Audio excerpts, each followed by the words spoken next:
rumeksa ingsun lakune stangaya wara kelawan mekak hawa kang dur angkara senajan setan gentayangan tansah gawe rupeda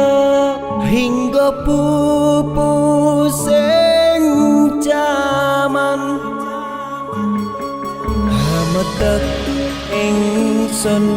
nyirep kene wisa murka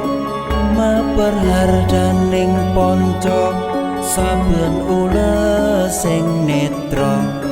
linambaran sih kawelasan ingkang paring kamulyan Sang Hyang Jati